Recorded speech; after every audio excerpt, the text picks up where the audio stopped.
Welcome students, applied physics 1 की class में आज हम चैप्टर वन का बहुत ही इंपॉर्टेंट टॉपिक डिस्कस करेंगे। आज यूनिट एंड डायमेंशंस, ये चैप्टर 1 है, मात्रक एवं विमाएं। इसका जो टॉपिक है, महत्वपूर्ण टॉपिक, डायमेंशनल इक्वेशन यानी विमीय समीकरण। और फिर हम डिस्कस करेंगे principle of homogeneity of dimensions यानी विमीय समांगीयता का सिद्धांत। इसी सिद्धांत पर हमारी जो डायमेंशनल एनालिसिस है यानी विमीय विश्लेषण, ये पूरी तरह से आधारित होता है। और फिर इसके 3 महत्वपूर्ण अनुप्रयोग यानी एप्लीकेशंस के बारे में पढ़ाया जाएगा। तो ये विमीय समांगीयता सिद्धांत के अनुप्रयोग या विमीय विश्लेषण के अनुप्रयोग कहलाते हैं। तो आइए लेक्चर स्टार्ट करते हैं। डायमेंशनल इक्वेशन यानी विमीय समीकरण। तो जो भी हमारा डायमेंशनल फार्मूला होता है उसमें हम क्या करते हैं, फार्मूले को कैपिटल ब्रैकेट में लिखते हैं जैसा कि यहाँ लिखा गया है। और अब हम इक्वेशन फॉर्म में अगर इसको लिख दें तो ये डायमेंशनल इक्वेशन कहलाता है। यानी the equation that is found by writing units in dimensional form of all quantities present in physical equation is called dimensional equation. यानी किसी भी भौतिक समीकरण में उपस्थित सभी राशियों के मात्रकों को विमीय रूप में लिखने पर जो समीकरण प्राप्त होता है वो चूंकि विमीय रूप से समीकरण हो जाता है, तो ये जो समीकरण है उसे विमीय समीकरण कहते हैं। तो हम किसी भी फिजिकल इक्वेशन में जितनी भी राशियां प्रयुक्त हो रही हैं उनका डायमेंशनल फार्मूला लिखेंगे और उसको सॉल्व कर लेंगे, तो हमारा जो इक्वेशन प्राप्त हो रहा है वो क्या कहलाता है, डायमेंशनल इक्वेशन, विमीय समीकरण। तो इस तरह से अगर हम वर्क का निकालना चाहें डायमेंशनल इक्वेशन, तो ये हम लेफ्ट साइड में वर्क लिखेंगे और इसको कैपिटल ब्रैकेट में लगा देंगे। तो ये डायमेंशनल फार्मूला ऑफ वर्क हो गया, इक्वल टू ये फोर्स का डायमेंशनल फार्मूला इनटू डिस्टेंस का, और दोनों का डायमेंशनल फार्मूला लिखकर हम मल्टीप्लाई कर लेंगे। तो वर्क का dimensional formula of work equal to capital bracket में ml² T⁻²। तो ये जो हमारा आ गया ये एक इक्वेशन बन गया। ये इक्वेशंस डायमेंशंस के बीच में है यानी डायमेंशनल इक्वेशंस कहलाता है। तो इस तरह से अगर हम केवल राइट साइड की बात करें इस इक्वेशन में, लेफ्ट साइड भूल जाएं, तो ये हमारा डायमेंशनल फार्मूला हो गया वर्क का। और हमने इस तरह से इस फॉर्म में लिख दिया वर्क को, तो ये हमारा इक्वेशन फॉर्म हो गया और ये डायमेंशनल इक्वेशन कहलाता है। तो किसी भी भौतिक समीकरण यानी फिजिकल इक्वेशन में क्या करेंगे, हम सारे जो राशियां हैं उनका हम डायमेंशनल फार्मूला यहाँ फिट कर देंगे, रख देंगे। तो जो इक्वेशन प्राप्त हुआ, चूंकि ये डायमेंशंस के बीच में है, तो ये डायमेंशनल इक्वेशन कहलाता है। अब हम principle of homogeneity of dimensions यानी विमीय समांगीयता का सिद्धांत, इस सिद्धांत पर हमारा जो डायमेंशनल एनालिसिस है, विमीय विश्लेषण, वो आधारित होता है। तो इसको डिस्कस करते हैं। In any physical equation dimension और dimensional formula of left side and right side must be exactly same. That is dimensional formula of left side of this equation must be dimensional formula of right side of the equation. If there are many terms in any equation, then dimensions of each term in addition or subtraction also must be same. That's why we can add or subtract the terms of same dimensional formula, otherwise addition or subtraction is not possible. This principle is called homogeneity of dimension.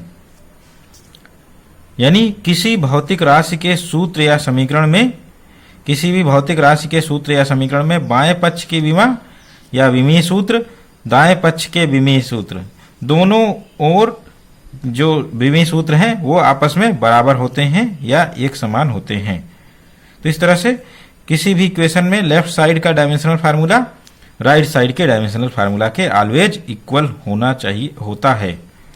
यदि समीकरण में कई पद हैं तो जुड़ने वाले अथवा घटने वाले पदों की विमाएं भी समान होनी चाहिए, तभी वो डायमेंशनली करेक्ट है। यही विमीय समांगीयता का सिद्धांत है। तो इस तरह से विमीय समांगीयता का सिद्धांत, इसके अनुसार किसी भी इक्वेशन में लेफ्ट साइड का डायमेंशनल फार्मूला यानी लेफ्ट साइड इक्वेशन के लेफ्ट साइड में जो डायमेंशनल फार्मूला है, विमीय समीकरण है, वो हमारे राइट साइड के विमीय सूत्र के बराबर होना चाहिए। और साथ ही साथ अगर जुड़ने वाले या घटने वाले पद हैं तो उनकी विमाएं भी समान होनी चाहिए। यही विमीय समांगीयता का सिद्धांत है। तो विमीय समांगीयता का सिद्धांत क्या कहता है? किसी भी इक्वेशन में लेफ्ट साइड का जो डायमेंशनल फार्मूला है उस इक्वेशन के राइट साइड में जो डायमेंशनल फार्मूला है इसके एग्जैक्टली बराबर होना चाहिए। अगर लेफ्ट या राइट साइड में कई क्वांटिटीज ऐड की गई हैं तो उनके जो डायमेंशनल फार्मूला है या डायमेंशन दोनों एग्जैक्टली सेम होनी चाहिए, तभी हमारा ये जो इक्वेशन है वो विमीय रूप से समांग यानी सही है। तो इसीलिए हम यहाँ इसको डिस्कस करते हैं। जो लोग कंफ्यूज हैं कि डायमेंशनल फार्मूला और डायमेंशन क्या है, तो फिर से देख लें। डायमेंशनल फार्मूला हम कैपिटल ब्रैकेट में लिखते हैं, जैसे हमने एनर्जी का लिख दिया या वर्क का लिख दिया mL²T⁻²। और डायमेंशन क्या है? ये जस्ट पावर्स हैं। तो पावर्स हमारी डायमेंशंस हो गई, ये जो पावर्स हैं विमाएं, और जो ये हमने कैपिटल ब्रैकेट में पूरा फार्मूला लिखा है ये डायमेंशनल फार्मूला यानी विमीय सूत्र कहलाता है। अब हम इस जो ये हमारा principle of homogeneity of dimension है इसके अनुप्रयोगों के बारे में देखते हैं। कैसे देखेंगे? पहला एप्लीकेशन है to check the correctness of any equation, किसी समीकरण की सत्यता की जांच करना। तो यानी ये जो हमारा विमीय समांगीयता का सिद्धांत है इसके 3 अनुप्रयोग हैं। इसमें से पहला है to check the correctness of any equation, किसी समीकरण की सत्यता की जांच करना। तो किसी भी फिजिकल इक्वेशन की करेक्टनेस यानी सत्यता की जांच हम इस विमीय विधि से यानी विमीय विश्लेषण से आसानी से कर सकते हैं। The correctness of any equation can be checked on the basis of principle of homogeneity, यानी किसी समीकरण की सत्यता की जांच विमीय समांगीयता सिद्धांत या विमीय विश्लेषण सिद्धांत से की जा सकती है। ये करेक्टनेस कैसे चेक करेंगे, इसके लिए स्टेप्स यहाँ इन्वॉल्व हैं। स्टेप्स देखते हैं। First we write dimensional form of every term in both side of the equation, then similar terms of MLT are found in both side, and if dimensional form of every term on both side is similar, the equation is correct, else it is not correct। यानी इसके लिए दिए गए समीकरण यानी सत्यता की जांच करने के लिए हम क्या करेंगे? दिए गए समीकरण के दोनों पक्षों में प्रत्येक पद का विमीय रूप लिखते हैं, यानी विमीय सूत्र सभी टर्म्स का लिख देंगे। और समीकरण का विमीय रूप लिखते समय विमाहीन नियतांकों को नहीं लिखते हैं। तो जब भी हम डायमेंशनल फार्मूला लिखेंगे तो विमाहीन नियतांकों को नहीं लिखते हैं, उसको हटा देते हैं वहां से। क्योंकि विमाहीन नियतांकों की विमा जो है वो m⁻0 l⁻0 t⁻0 होती है, जो कि मैथमेटिकली क्या होता है? 1 हो जाता है। तो इसलिए हम वहां से उसको हटा के बिना लिखे ही हमारा काम चल सकता है। समीकरण के दोनों पक्षों में समान पदों MLT इत्यादि को प्राप्त करते हैं और फिर देखते हैं प्रत्येक पद का विमीय रूप समान है कि नहीं है। यदि प्रत्येक पद का विमीय रूप समान है यानी समीकरण के दोनों पक्षों में हम देखेंगे MLT के जो पावर्स हैं वो सेम है कि नहीं। अगर सेम है तो समीकरण विमीय रूप से सत्य है अथवा असत्य है। तो इसको हम एक एग्जाम्पल से क्लियर कर लेते हैं। दिया गया है S = UT + ½ AT²। This is physical equation. ये करेक्ट है या नहीं, करेक्ट और नॉट यानी सत्य है कि नहीं। तो इसके लिए हम स्टेप्स वही हमारे पास हैं। Writing dimensional formula of each term, यानी इस समीकरण में प्रत्येक पद का विमीय सूत्र लिखने पर, तो प्रत्येक पद का विमीय सूत्र लिखेंगे। S ये डिस्टेंस है, डिस्टेंस का डायमेंशनल फार्मूला L हो गया। U वेलोसिटी है, initial velocity L⁻⁻1 and T तो ये टाइम हो गया, हाफ डायमेंशनलेस A L⁻2 और T², तो ये टाइम का स्क्वायर हो गया। तो इस तरह से हम डायमेंशनल फार्मूला लिख पाएंगे पूरे इक्वेशन में। और इनको सॉल्व करेंगे। लेफ्ट साइड सॉल्व करने की जरूरत नहीं है, केवल राइट साइड में सॉल्व करने की जरूरत है। और ये यहाँ से t कैंसिल हो गया और यहाँ से भी t कैंसिल हो गया, t स्क्वायर। अब हमारे पास L equal to L plus L। तो इस तरह से राइट साइड का जो डायमेंशनल फार्मूला है वो लेफ्ट साइड के डायमेंशनल फार्मूला के बराबर है। और फिर हम क्या कंक्लूड करते हैं, in the above equation the dimensions of both side are same. तो इस तरह से therefore given equation is correct. इस समीकरण के दोनों पक्षों में m, l, t इत्यादि की जो पावर्स हैं यानी विमाएं हैं वो समान है, अतः दिया गया समीकरण सत्य है। तो इस तरह से कोई भी समीकरण सत्य तभी होगा यानी करेक्ट तभी होगा जब सारी पावर्स सेम हो, m, l, t जितने भी आ रहे हैं उनकी पावर्स एग्जैक्टली सेम हो, तभी वो करेक्ट है। अगर एक की भी पावर डिफरेंट आ गई, बराबर नहीं है, तो वो इक्वेशन इनकरेक्ट हो जाता है। अब हम दूसरा एग्जांपल लेते हैं, v इक्वल टू 2gh। अब ये चेक करना है कि करेक्ट और नॉट करेक्ट यानी सत्य है कि नहीं है। फिर से वही steps, writing dimensional formula of each term, समीकरण के दोनों पक्षों में प्रत्येक पद का विमीय सूत्र लिखने पर। तो ये हमारा समीकरण है, इसमें हर एक टर्म का डायमेंशनल फार्मूला लिखेंगे। लेफ्ट साइड में वेलोसिटी है lt पावर -1 2 डायमेंशनलेस और g lt पावर -2 एक्सेलरेशन है ग्रेविटी और h डिस्टेंस है, तो ये l हो गया। तो इस तरह से हम राइट साइड में ही सॉल्व करेंगे, l स्क्वायर t पावर -2 और यहाँ lt पावर -1। तो इस तरह से डायमेंशनली इनकरेक्ट है, यहाँ 1 है, यहाँ 2 है और यहाँ -1 है, यहाँ -2 है। तो लेफ्ट साइड का जो डायमेंशनल फार्मूला है राइट साइड के डायमेंशनल फार्मूला के बराबर नहीं है। तो इस तरह से since dimensions of both side are not same therefore the given equation is incorrect. यानी समीकरण के दोनों पक्षों के पद L, T और उनकी विमाएं यानी पावर्स समान नहीं है, अतः दिया गया समीकरण असत्य है। तो इस तरह से ये इक्वेशन इनकरेक्ट हो गया है और फर्स्ट एग्जांपल में हमारा इक्वेशन करेक्ट था। Next application, second application, to establish a relation among various physical quantities, यानी विभिन्न भौतिक राशियों के मध्य परस्पर संबंध स्थापित करना। तो ये जो एप्लीकेशन है इसमें कोई भी फिजिकल क्वांटिटी किन्हीं अन्य राशियों पर निर्भर करती हो, तो उसके लिए हम विमीय विधि से यानी डायमेंशनल मेथड से एक इक्वेशन डिराइव कर सकते हैं। तो वो डेरिवेशन कैसा होगा वो इस एप्लीकेशन में हम लोग देखते हैं। During finding the relationship between various physical quantities और during deriving formula for any physical quantity, if we know that the quantity depends on which other quantities. If we know that the physical quantity depends on which other quantities, then actual relation can be found with the help of principle of dimensional homogeneity. यानी यदि कोई भौतिक राशि अन्य भौतिक राशियों पर निर्भर करती है तो इस डिपेंडेंसी से हम क्या करेंगे, विमीय विधि से यानी विमीय समांगीता सिद्धांत से उस भौतिक राशि के लिए सूत्र प्राप्त कर सकते हैं या संबंध स्थापित कर सकते हैं।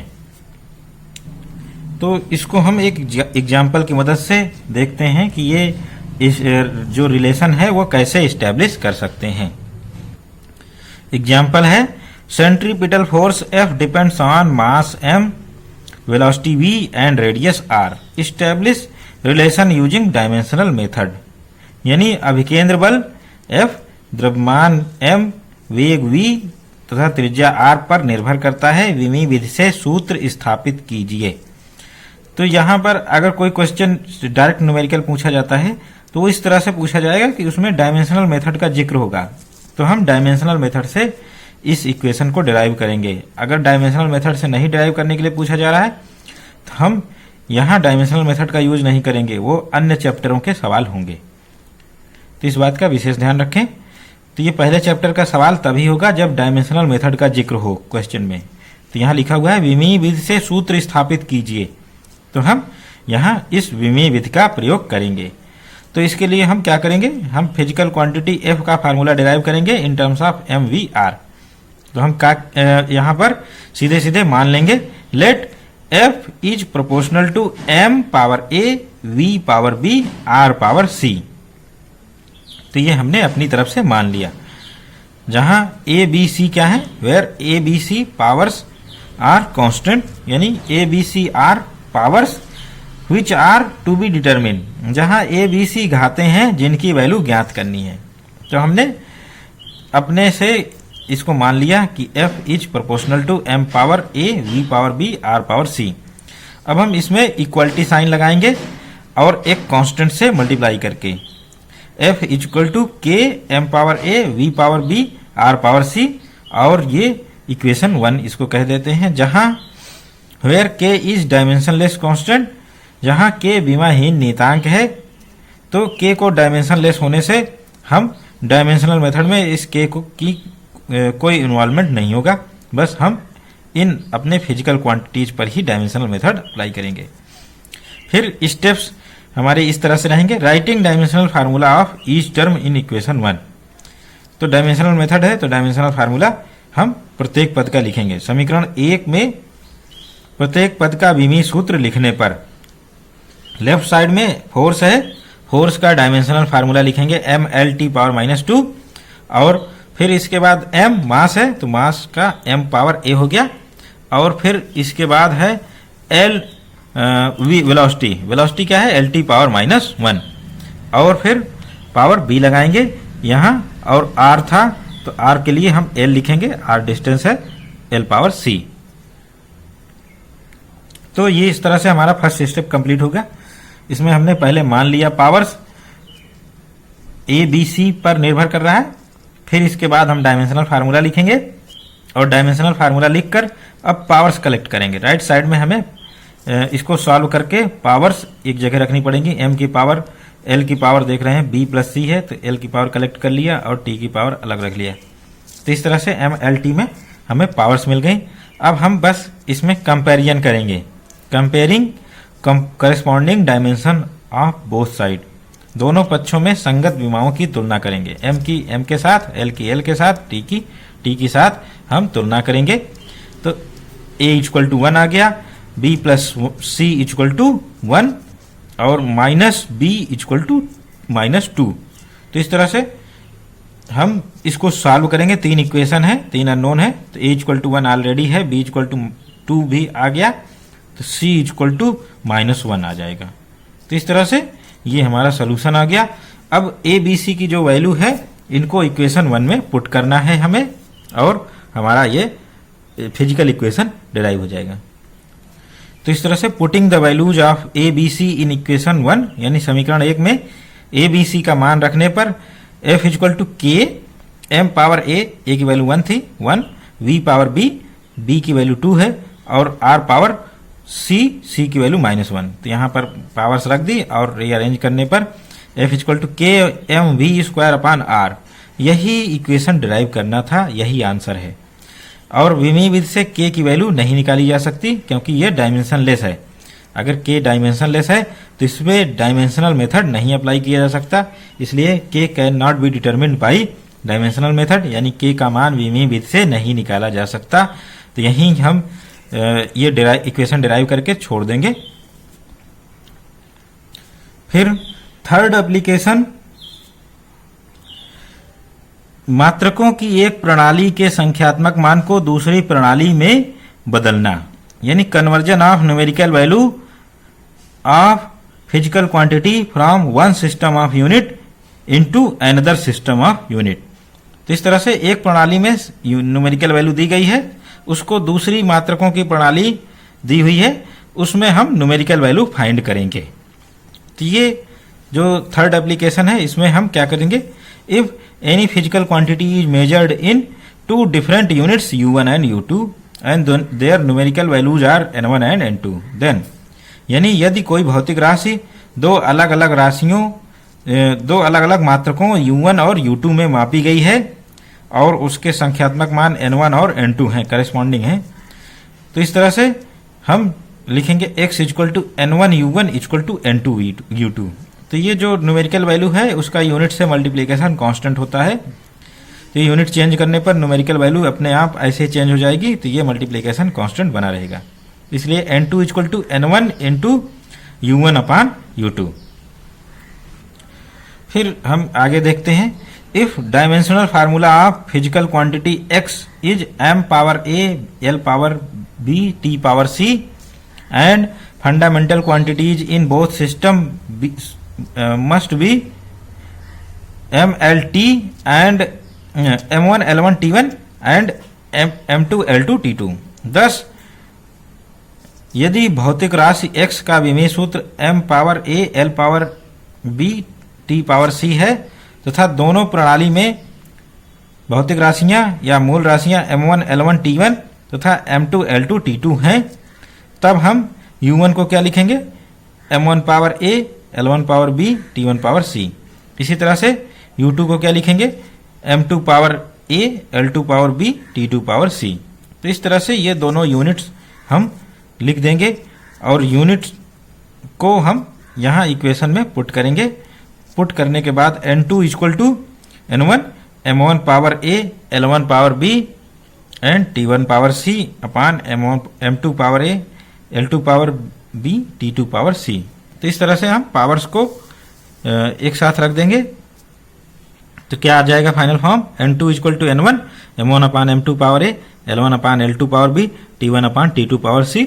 इसी तरह से अगर a है तो a1 अपान a2 पावर जो भी है d, और जो भी हमारी फंडामेंटल क्वांटिटी है इसी तरह से आगे बढ़ता रहेगा ये। अब हम ये जो फाइनल फार्मूला आया है इसकी मदद से न्यूमेरिकल वैल्यू n1 दी रहेगी और n2 हमें कैलकुलेट हो जाएगा हमेशा। By using this formula numerical value of any physical quantity can be converted from one system of unit into another system of unit. तो इस तरह से इस सूत्र का प्रयोग कर किसी भौतिक राशि के मात्रकों को एक प्रणाली के संख्यात्मक मान को दूसरी प्रणाली में बदला जा सकता है। तो ये फार्मूला बहुत महत्वपूर्ण है, इसको स्टूडेंट्स याद कर लें और डिराइव करने का मेथड सीख लें, बहुत ही आसान है। अब इसकी मदद से हम न्यूमेरिकल सॉल्व करते हैं, न्यूमेरिकल अक्सर एग्जाम में आते हैं। Using dimensional analysis convert 1 newton into CGS system. विमीय विधि का उपयोग कर 1 न्यूटन को सीजीएस प्रणाली में बदलिए। तो दो सिस्टम ऑफ यूनिट मिल गए फोर्स के, एक न्यूटन है यानी एमकेएस में, दूसरा सीजीएस सिस्टम में है। तो इन दोनों मात्रकों में न्यूमेरिकल वैल्यू n1 मालूम है 1 और सीजीएस सिस्टम में न्यूमेरिकल वैल्यू कैलकुलेट करनी है। तो इसके लिए हम formula n2 equal to n1 m1 upon m2 power a l1 upon l2 power b t1 upon t2 power c, इस फार्मूले का हम डायरेक्ट उपयोग करेंगे और फिर सॉल्व करेंगे। इसको सॉल्व करने के तरीके में हम सबसे पहले फोर्स का डायमेंशनल फार्मूला लिखेंगे, इससे हमें डायमेंशंस मिल जाएंगी। जो बल है इसका विमीय सूत्र लिखेंगे m l t पावर -2। तो जो पावर्स हैं a b c इनकी वैल्यू ज्ञात हो गई। m यहां पर m की जो पावर है 1 ये a हो गया, b l की पावर t -2 ये c की पावर हो गई। तो इस तरह से ये a b c dimensions known हो गई। और अब हम इक्वेशन ये हमारा क्वेश्चन है उसमें देखेंगे क्या क्या दिया गया है। दिया गया है न्यूमेरिकल वैल्यू n1 दिया गया है, u1 के लिए m1 1 kg। तो mks सिस्टम में हम देख रहे हैं kg l1 है, l1 1 मीटर, t1 1 सेकंड है। इसी तरह से cgs सिस्टम में क्या है, n2 अननोन है और m2 1 ग्राम, l2 1 सेंटीमीटर, t2 1 सेकंड है। तो इस तरह से हम यहाँ पर m1 l1 t1 और m2 l2 t2 इन सब की वैल्यूज हमें नोन है। अब हम बस n2 निकालना है हमें, तो हम फार्मूले में रखेंगे और n2 की वैल्यू मिल जाएगी। और जिसको ये चीज़ थोड़ी सी दिक्कत कर रही हो तो 1 न्यूटन को हम क्या लिखेंगे, kg मीटर पर सेकंड स्क्वायर, और यहाँ पर kg की जगह ग्राम सेंटीमीटर पर सेकंड स्क्वायर। अब इससे क्लियरिटी आ जाएगी कि m1 क्या है 1 kg, l1 क्या है 1 मीटर और सेकंड हमारा 1 सेकंड ही रहेगा। इस तरह से M2 1 ग्राम, L2 1 सेंटीमीटर, T2 1 सेकेंड। तो सेकेंड हमारा हर जगह सेम ही रहेगा, बाकी सब डिफरेंट हो जाएंगे। इनकी वैल्यूज हम पुट करेंगे। तो इक्वेशन में हम देख रहे हैं सारी वैल्यूज नोन है, केवल एक अननोन है, उसी अननोन N2 को हम निकालेंगे। तो क्या है, N1 यहाँ 1 है और M1 अपान M2 1 kg अपान 1 ग्राम, और पावर A था, A यहाँ 1 है। इसी तरह से L1 अपान L2 क्या है, 1 मीटर अपान 1 सेंटीमीटर, ये 1 हो गया। पावर 1 क्यों हुआ, क्योंकि B की वैल्यू 1 है। इसी तरह से T2 अपान T1 1 सेकेंड अपान 1 सेकेंड, पावर C थी वो -2 हो गई। अब इस तरह से इसको सॉल्व कर लेंगे हम। 1 kg कितना होता है, 1000 ग्राम यहाँ रख लेंगे, और 1 मीटर कितना होता है, 100 सेंटीमीटर। तो इसको सॉल्व करेंगे हम, एक न्यूमेरिकल वैल्यू फाइंड कर लेंगे। यहाँ से 1000 मिला, यहाँ से 100 मिला, और फिर सॉल्व करने पर 10 to the power 5। thus we get 1 newton equal to 10 to the power 5 dyne. यहाँ लोग इसका यूनिट नहीं लगाएंगे, ये न्यूमेरिकल वैल्यू है N2। यहाँ हम 1 newton equal to 10 to the power 5 dyne लिख सकते हैं। क्यों, क्योंकि हमने दोनों में यूनिट लगा रखी है। जबकि यहाँ N2 केवल न्यूमेरिकल वैल्यू है, तो न्यूमेरिकल वैल्यू यहाँ लिखेंगे, और यहाँ न्यूमेरिकल वैल्यू इनटू यूनिट तो लिखा हुआ है, तो इसलिए हम दोनों साइड यूनिट लगा सकते हैं। तो इस तरह से हमारा जो डायमेंशनल मेथड है उसका जो एप्लीकेशंस हैं, उसके 3 एप्लीकेशंस हैं। To checking the correctness of physical equation, यानी किसी भी भौतिक समीकरण की सत्यता की जांच करने में। दूसरा एप्लीकेशन है deriving relation among various physical quantities, यानी विभिन्न भौतिक राशियों के मध्य परस्पर संबंध स्थापित करने में। संबंध स्थापित करने में लिमिट है, क्या लिमिट है कि हम डायमेंशनलेस कांस्टेंट जो k है उसकी वैल्यू ज्ञात नहीं कर सकते विमी विधि से, अन्य मेथड से ज्ञात करना पड़ेगा। तीसरा, एक प्रणाली के संख्यात्मक मान को दूसरी प्रणाली में बदलना, यानी conversion of numerical value from one system of unit into another. तो ये 3 ही एप्लीकेशंस विमी विधि के हैं, और ये तीनों एप्लीकेशंस विमी विधि से, इसमें सारे एप्लीकेशंस जो भी हैं इसके इंडिविजुअल क्वेश्चंस भी पूछे जा सकते हैं न्यूमेरिकल, और इसमें जो लॉन्ग आंसर क्वेश्चन आता है विमी विधि के अनुप्रयोगों को उदाहरण सहित समझाएं।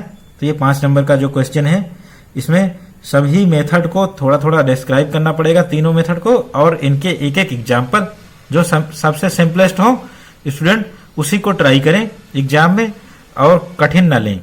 कठिन लेने से क्या होगा, टाइम वेस्ट होगा, लिखने में भी काफी ज्यादा समय लग सकता है। तो इसलिए सबसे आसान एग्जाम्पल लेंगे और इजीली सॉल्व करके हम आगे बढ़ेंगे। इस पर टिप्पणी लिखने को आ सकता है 5 नंबर का, तो इस पे हम 5 नंबर का जो टिप्पणी आएगा उसमें भी यही क्वेश्चन इसी तरह से सॉल्व करेंगे। सारे एप्लीकेशंस 1 बाय 1 लिख के विथ 1 एग्जाम्पल लिखेंगे।